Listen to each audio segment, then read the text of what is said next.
Hello दोस्तों, कैसे हैं आप लोग। उम्मीद करता हूँ सब ज़बरदस्त होंगे। इस वीडियो के माध्यम से आपको ऐसी बातें जानने को मिलेंगी जिसको लेकर के आप परेशान थे, जिसको जानने को लेकर के आप परेशान थे कि आपका फलाने शिफ्ट में फलाने कैटेगरी से यदि कुछ रॉ मार्क्स आया है, उस रॉ मार्क्स के आधार पे आपका सिलेक्शन होना है या नहीं होना है। इससे पहले आपने जो अपना स्कोर चेक किया था रॉ मार्क्स डाल करके, जो आपको नॉर्मलाइज्ड मार्क्स दिखाया गया था रैंक आईक्यू की तरफ से, वो थोड़ा सा अलग था, ये थोड़ा अलग है। वो दूसरे फार्मूले से था, टीसीएस वाला फार्मूला, एसएससी वाला फार्मूला। अभी जो फार्मूला है ये जेएसएससी वाला फार्मूला है, जो इनके ऑफिशियल वेबसाइट पर दिया गया है। यहाँ के एग्जाम में, बहुत सारे एग्जाम में वही फार्मूला यूज होता है। उस फार्मूला का नाम है गॉसियन डिस्ट्रीब्यूशन कर्व फार्मूला, ठीक है।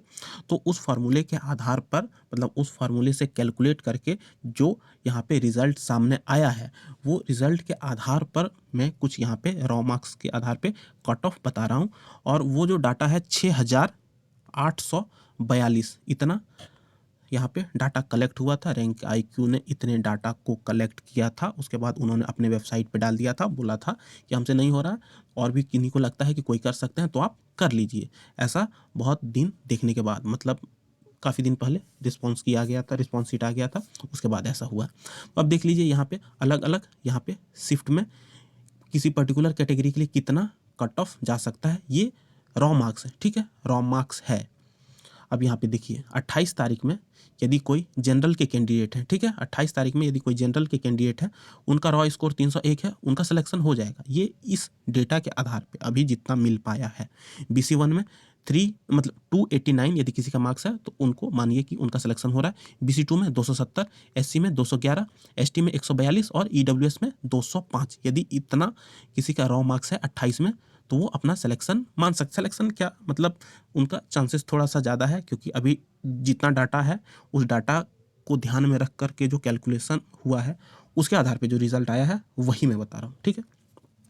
अब 30 तारीख को देखते हैं, तो 30 तारीख को यूआर का कट ऑफ 307 है, BC1 का 286, BC2 का 274, SC का 205, ST का 140 और EWS का 218। ये 30 तारीख का रॉ मार्क्स है, ठीक है। इतना यदि किन्हीं का है, अलग अलग कैटेगरी में अपना कैटेगरी चुन लीजिए तो चांसेस है।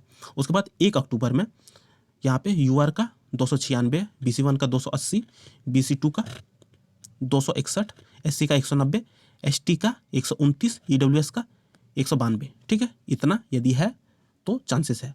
अब आपके मन में थोड़ा सा टेंशन होगा, अभी कुछ देर पहले एक वीडियो बनाया था मैंने, उसमें यूआर का कट ऑफ 628 बताया था नॉर्मलाइज्ड होकर के। जो 628 है वो 363 को नॉर्मलाइज्ड करने के बाद 628 आया था। और ये जो 628 है नॉर्मलाइज्ड स्कोर, ये लगभग ऊपर के यूआर के जितने भी हैं, मतलब अलग अलग शिफ्ट के दिख रहे हैं, सबको एक तराजू में रख के नॉर्मलाइज्ड किया गया है, तो सबका स्कोर उतना ही आ रहा है। यहाँ वेरिएशन दिख रहा है, लेकिन नॉर्मलाइज करके सबको बराबर कर दिया गया, ठीक है।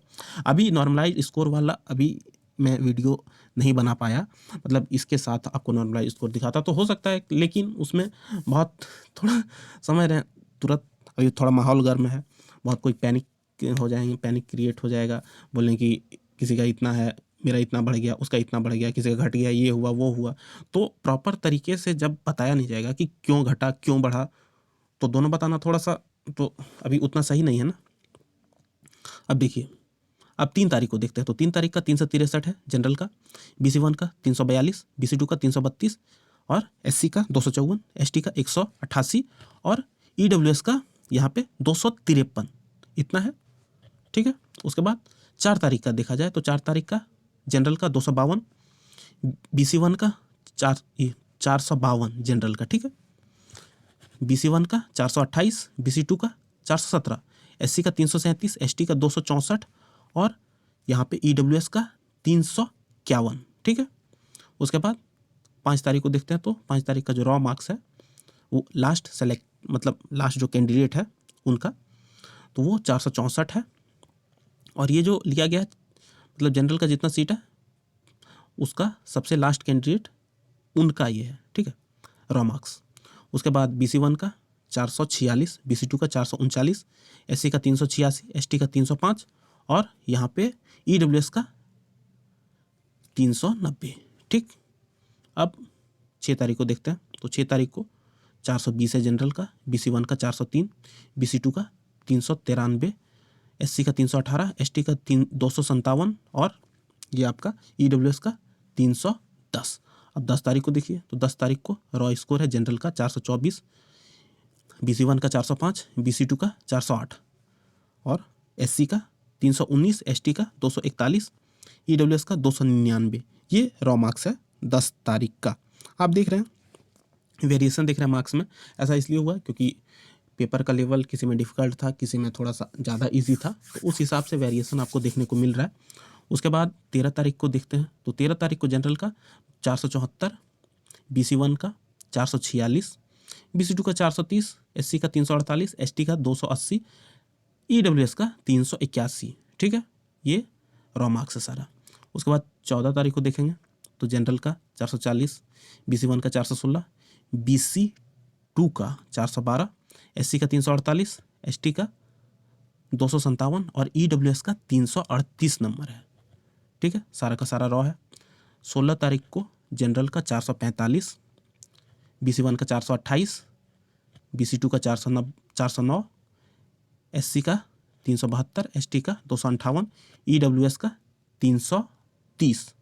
ठीक है, अब 17 तारीख को देखिए, तो 17 तारीख को जनरल का 449, BC1 का 432, BC2 का 417, SC का 324, ST का 308, EWS का 367। देख लिया। अब सबसे लास्ट वाला शिफ्ट, इस शिफ्ट में ऐसा भी चीज़ हुआ था, एक शिफ्ट का पेपर कैंसिल हुआ था सिवाय इम्फोटेक का 28 तारीख को, और पेपर कैंसिल होने के बाद उनको 18 तारीख वाले में शिफ्ट कर दिया था। ठीक है, शिफ्ट कर दिया गया था। तो इसमें जनरल का 448 है, BC1 का 419 है, BC2 का 407 है, SC का 322 है, ST का 240 है और EWS का 324 है। ठीक है, सारे शिफ्ट का, सारे कैटेगरी का आपको कट ऑफ दिख गया। ये रॉ मार्क्स है। ठीक है, रॉ मार्क्स है। पिछले वीडियो में नॉर्मलाइज्ड मार्क्स बताया गया था। अब आप चिंतित होंगे कि इतना ज़्यादा वेरिएशन क्यों है। वेरिएशन है पेपर का लेवल में, और भी बहुत सारा चीज़ है जो कि आगे का वीडियो में बता दूंगा। ऊपर का जितना आपको दिख रहा है ये अलग, इसको नॉर्मलाइज्ड करके सबको 1 मार्क्स कर दिया गया, लगभग 428 ऊपर वाला का, बाकी का भी उसी हिसाब से है। लेकिन इसका जितना हुआ उसका भी उतना, उसका भी उतना, इसका भी उतना, सबका बराबर कर दिया गया नॉर्मलाइज्ड करके। तो यही फंडा है इसमें। अब इसको आप मानेंगे या नहीं मानेंगे, कितना मानेंगे, ये इस आधार पर भी डिपेंड करता है कि कितना डाटा लिया गया है। 6842 डाटा लिया गया है। टोटल लगभग मान के चलिए 35,000 सिविल इंजीनियरिंग के कैंडिडेट होंगे, तो उसमें 28,000 बच गया। तो 28,000 और डाटा यदि आता है, जो कि अभी नहीं आएगा, ये डाटा सिर्फ और सिर्फ कमीशन के पास है, और ये इम्पैक्ट आपको सिर्फ फाइनल रिजल्ट के दिन देखने को मिलेगा, जिस समय कमीशन की तरफ से DV का लिस्ट जारी किया जाएगा। जितना भी जारी किया जाएगा उसमें आपको इम्पैक्ट देखने को मिलेगा, क्योंकि बहुत सारे कैंडिडेट ऐसे भी हैं जो सारा का सारा क्वेश्चन तुक्का मार देते हैं। उसके बाद बहुत सारे कुछ कैंडिडेट शायद ऐसे होंगे जो कि अभी चेक नहीं किए हों और उनका बहुत ज़्यादा मार्क्स हो, क्योंकि बहुत ज़्यादा मार्क्स किन्हीं का हो, कोई सिंसियर है, कोई टेक्निकल के कैंडिडेट है, तो वो सब अपना रैंक IQ में डाल के चेक कर लिए थे, और मैक्सिमम चेक कर ही लेते हैं। तो अभी हमारी टीम ने भी बहुत मेहनत की है इसके पीछे, और भी जितना डाटा हुआ उसके आधार पे जो कैलकुलेशन हुआ है, सबको देखते हुए ये कट ऑफ लग रहा है। ठीक है, ये जो लग रहा है, मान के चलिए थोड़ा सा ऊपर नीचे हो सकता है, कुछ वेरिएशन हो सकता है, वो तो उस समय ही पता चलेगा, उसमें कुछ कह नहीं सकते, क्योंकि कैलकुलेशन है, डाटा बढ़े घटे कैलकुलेशन पे थोड़ा सा इम्पैक्ट पड़ता है। लेकिन ये आपका रॉ डाटा है, मतलब लमसम इतना, यदि आपका किसी पर्टिकुलर शिफ्ट में है, किसी पर्टिकुलर कैटेगरी के लिए जितना डाटा मिला है, उस डाटा के हिसाब से आप सेफ हैं, आपका हो रहा है। ठीक है, इससे आगे और भी डिटेल वीडियो चाहिए तो बना दूंगा। नॉर्मलाइज्ड स्कोर वाला वीडियो बनाने के साथ साथ ये भी अब बताना पड़ जाएगा कि क्यों हुआ, कैसे हुआ, तो वीडियो थोड़ा बहुत बड़ा हो जाएगा। ठीक है, इसलिए सारी कॉम्प्लेक्स चीज़ें एक वीडियो में बताना थोड़ा सही नहीं है, क्योंकि समझ में नहीं आने के बाद थोड़ा पैनिक क्रिएट होगा और समझाने में थोड़ा टाइम लग जाएगा, तो वीडियो का लेंथ भी बड़ा हो जाएगा। इसलिए इस वीडियो में इतना है। आई होप वीडियो आपको पसंद आया होगा। पसंद आया है देखिए। ठीक है, थैंक यू।